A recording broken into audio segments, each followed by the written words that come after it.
Radio बचपन Sardar Patel inter विद्यालय कुनंदपुर। पढ़ना लिखना है जीवन का पहला नियम, इसे साकार करता है शिक्षा का अधिनियम। तो हर बचपन के लिए ज़रूरी इस संदेश के बारे में हमें बता रहा है रेडियो बचपन सरदार पटेल इंटर विद्यालय कुनंदपुर। सभी सुनने वालों को नेहा का प्यार भरा नमस्कार और शंकर का भी प्यार भरा नमस्कार। अच्छा, तो अब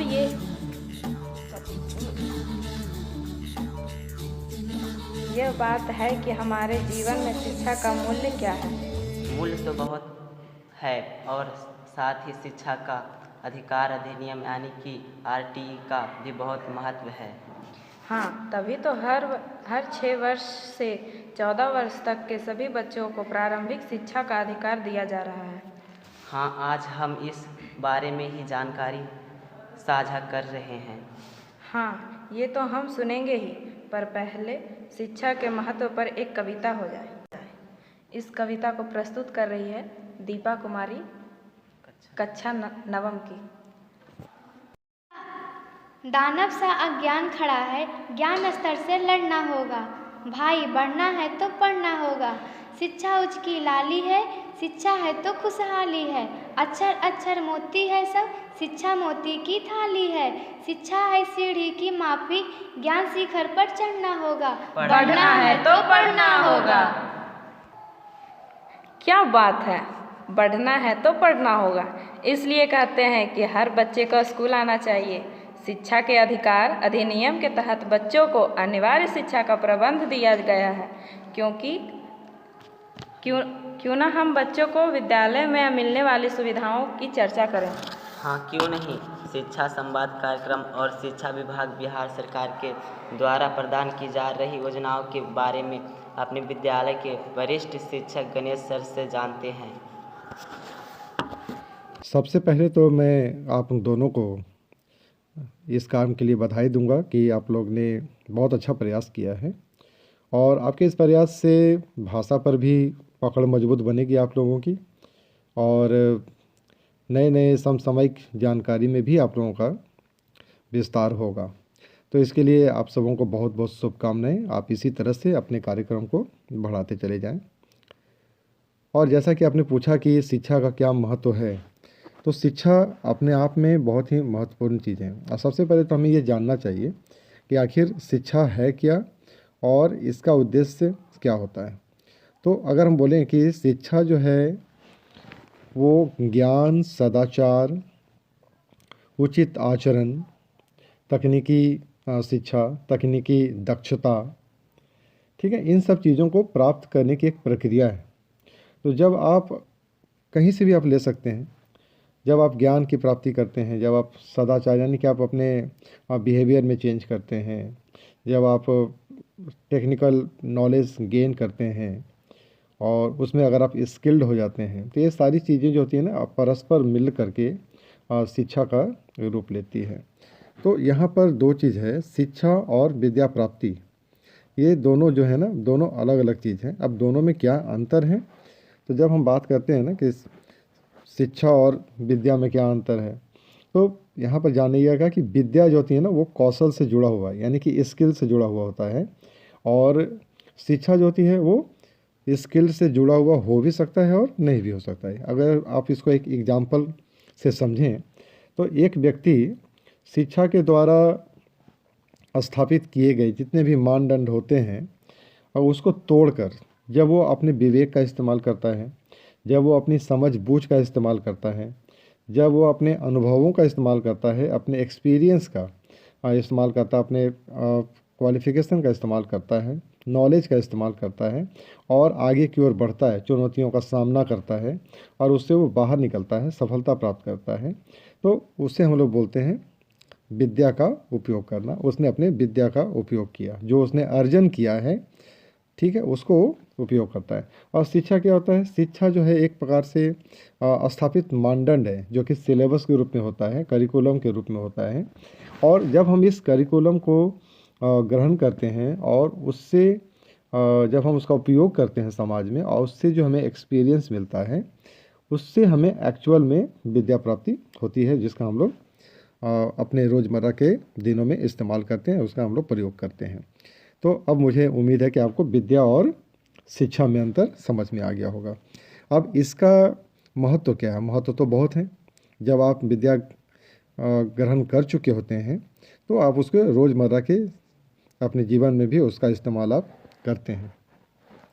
तो लेकिन अब अगर हम बात करें कि सरकार इसके लिए क्या करती है, तो अभी सरकार जो है उसने अपने सर्व शिक्षा अभियान भी चला रखा है उसने। और एक चीज़ सबसे इम्पोर्टेंट चीज़ वो है शिक्षा का अधिकार अधिनियम। तो जब से ये शिक्षा का अधिकार अधिनियम पारित हुआ है, तब से जितने भी हमारे 6 वर्ष से लेकर के, जैसा कि अभी आपने बताया अभी कि 6 वर्ष से लेकर के 14 वर्ष आयु वर्ग के जितने भी बच्चे हैं, बच्चियां हैं, उनको अनिवार्य शिक्षा का अधिकार मिल गया। यानी कि अब उनको शिक्षा ग्रहण करने से कोई भी रोक नहीं सकता है। ठीक है, तो ये चीज़ जो है, इससे क्या होता है कि बच्चों में हम उन्हें जो शिक्षा का अधिकार है उससे उनको हम वंचित नहीं रख सकते हैं और उनको भी पढ़ने का हक प्राप्त हो जाता है। तो शिक्षा संवाद एक ऐसा कार्यक्रम है जो कि बिहार सरकार भी चलाती है और इस साल भी 15 जनवरी से लेकर 22 जनवरी तक पूरे बिहार के सभी जिलों में शिक्षा संवाद कार्यक्रम का आयोजन किया गया। तो इसका अगर हम बोलें तो इसका उपयोग क्या होता है, इसका महत्व कहाँ पर आ जाता है? इसका महत्व होता है कि जब हम लोगों को अनिवार्य शिक्षा के बारे में बताते हैं कि हम सभी बच्चों और बच्चियों को जो जिनकी उम्र 6 से लेकर 14 साल तक है, उनको अनिवार्य शिक्षा देनी है। तो जब हम इसको बोलते हैं तो सरकार जो है वो अपनी तरफ से बहुत सारी सुविधाएं भी प्रदान करती हैं। सरकार इस चीज़ को अचीव करने के लिए अनिवार्य शिक्षा लोगों तक पहुंचाने के लिए, बच्चों तक पहुंचाने के लिए कुछ योजनाएं भी चलाती हैं। तो ये जो शिक्षा संवाद कार्यक्रम है ना, इसका मुख्य उद्देश्य ये होता है कि शिक्षा विभाग से संबंधित जितने भी तरह के लोक कल्याणकारी योजनाएं हैं और जिससे कि हमारे छात्र और छात्राएं संबंधित हों, जुड़े हुए हों, और उनके अभिभावक को भी, यानी कि जो बच्चे हैं उनको भी जानना चाहिए और उनके अभिभावकों को भी, उनके पेरेंट्स को भी जितनी भी लोक कल्याणकारी योजनाएं चल रही हैं शिक्षा विभाग से संबंधित, उसके बारे में जानकारी प्रदान करना है। अब यहाँ पर ऐसा क्यों करना है? तो ऐसा इसलिए करना है कि बहुत कभी कभी ऐसा भी होता है ना कि इन योजनाओं की सही जानकारी नहीं रहने पर क्या होता है कि बच्चे जो हैं या उनके अभिभावक जो हैं इन योजनाओं का लाभ उठा नहीं पाते हैं। और जब इन योजनाओं का लाभ उठा नहीं पाते हैं, या फिर कभी कभी ऐसा भी होता है कि जानते तो हैं लेकिन पूरी तरह से नहीं जानने के कारण वो अच्छी तरह से उसका लाभ नहीं उठा पाते हैं, उनको दिक्कत होता है। तो कभी कभी क्या होता है कि कभी कभी ऐसा भी होता है कि जो बच्चे हैं जितनी भी योजनाएं हैं उनका लाभ लेने से वंचित भी रह जाते हैं। तो ऐसी स्थिति में ये आवश्यक है कि शिक्षा विभाग की विभिन्न लोक कल्याणकारी योजनाओं के संबंध में सभी विद्यार्थियों के साथ साथ उनके पेरेंट्स को भी समुचित जानकारी प्रदान किया जाए। तो शिक्षा संवाद एक प्रकार से एक जन संवाद कार्यक्रम है जहाँ पर शिक्षा विभाग से जुड़े हुए जितने भी पदाधिकारी हैं, शिक्षक हैं, वो सब क्या करते हैं, बच्चे और बच्चों के माता पिता के साथ बैठकर संवाद करते हैं और उस संवाद में इन सारी जानकारियों का आदान प्रदान होता है। तो ये एक प्रकार से सबसे ही महत्वपूर्ण कार्यक्रम है जहाँ पर हम लोग अपने योजनाओं को लोगों तक पहुँचाते हैं और जिससे कि अधिक से अधिक लोगों को इसका लाभ मिल सके। साथ ही साथ इसमें एक चीज़ मैं और जोड़ूंगा कि शिक्षा संवाद कार्यक्रम जो है उसमें केवल विद्यालय या शिक्षा विभाग से संबंधित लोक कल्याणकारी योजनाओं के बारे में तो है नहीं। इसके अलावा भी बहुत सारे ऐसे डिपार्टमेंट हैं, जैसे कि आपके पास श्रम विभाग है, उद्योग विभाग है, कल्याण विभाग है।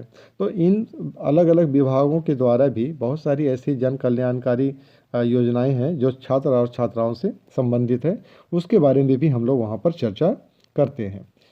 अब अगर हम बात करें कि ऐसे कौन कौन से कार्यक्रम हैं जो बच्चों के लिए होते हैं, तो उसमें हम बोलें तो शिक्षा संवाद में कुछ ऐसी योजनाएं हैं, अभी पूरे डिटेल में तो इसमें नहीं जा पाएंगे।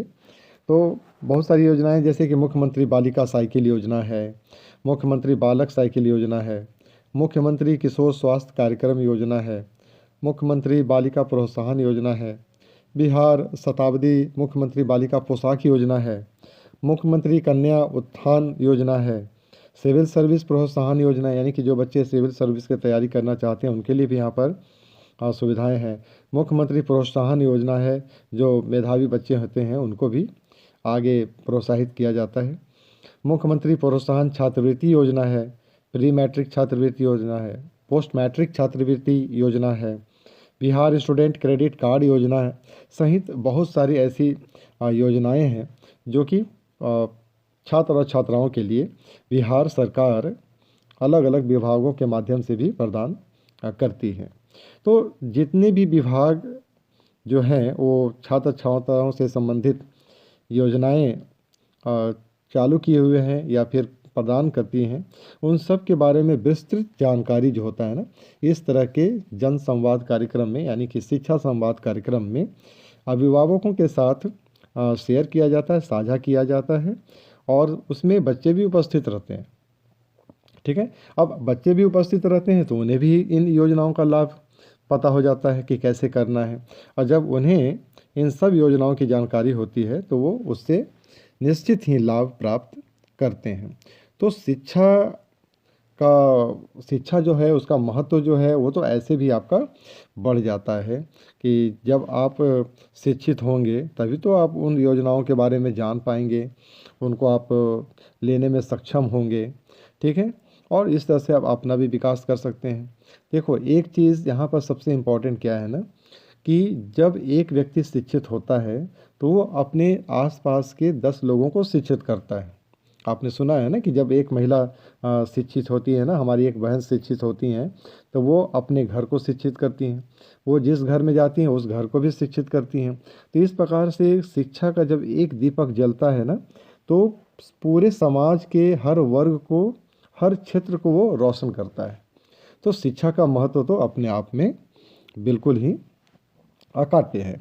तो इस प्रकार से हमें ये लगता है ना कि हम सभी बच्चों को अनिवार्य शिक्षा जो है वो ग्रहण करना चाहिए, और कम से कम हम अपने पैरों पर खड़े हो सकें, हम आत्मनिर्भर बन सकें, हम किसी पर डिपेंड न करें।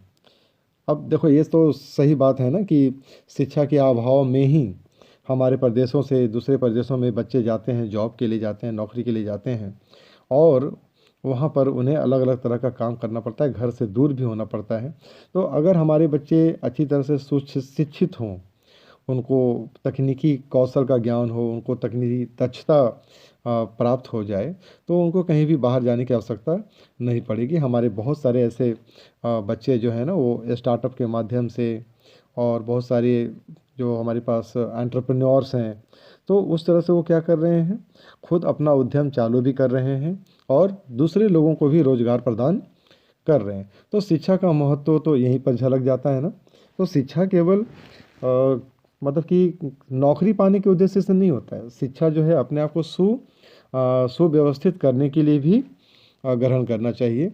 आप अपने आप को सुव्यवस्थित करेंगे, आप अपने आसपास के वातावरण को सुव्यवस्थित करते हैं, तो माहौल जो होता है ना, वो एक अच्छी शिक्षा से ही हम बना सकते हैं। ठीक है, तो देखो बच्चों, ऐसा है ना कि ये शिक्षा जो है सबसे महत्वपूर्ण है। तो अब ये आपका काम है कि आप शिक्षा के महत्व के बारे में आप अपने दोस्तों को भी बताइए, आप अपने घर के आसपास रहने वाले बच्चों को भी बताइए, और उनको भी आप स्कूल चलें अभियान से जोड़ने की कोशिश करें। उनको जोड़ने की कोशिश क्या करना है, उन्हें जोड़ना है। आप उन्हें भी अपने साथ विद्यालय लेकर आएँ, और विद्यालय में मिलने वाली सभी सुविधाओं का लाभ उनको भी मिलेगा, और इस प्रकार से सभी लोग पढ़ पाएंगे। तो मुझे उम्मीद है कि आपको समझ में आ गया होगा कि शिक्षा संवाद क्या है, और बहुत सारी चीज़ें ऐसी हैं जो समय समय पर शिक्षा विभाग जो है वो आपको बताते भी रहता है। इस प्रकार से शिक्षा का जो महत्व है वो बहुत ज़्यादा हो जाता है, और मुझे उम्मीद है कि आपको आपके सवाल का जवाब भी मिल गया होगा। ये तो थी शिक्षा विभाग के द्वारा दिए जाने वाली सुविधाएं। इसका लाभ उठाने के लिए विद्यालय को आना ही होगा। हाँ, बात तो सही है दोनों। हाँ भाई, पढ़ना है तो बढ़ना होगा। अच्छा दोस्तों, अब आपसे विदा लेने का वक्त आ चुका है। दीजिए नेहा और शंकर को इजाज़त। फिर मिलेंगे अगले एपिसोड में।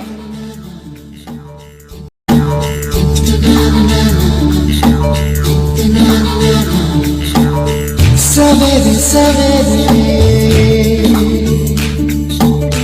यारों से मिलने ठन के निकले,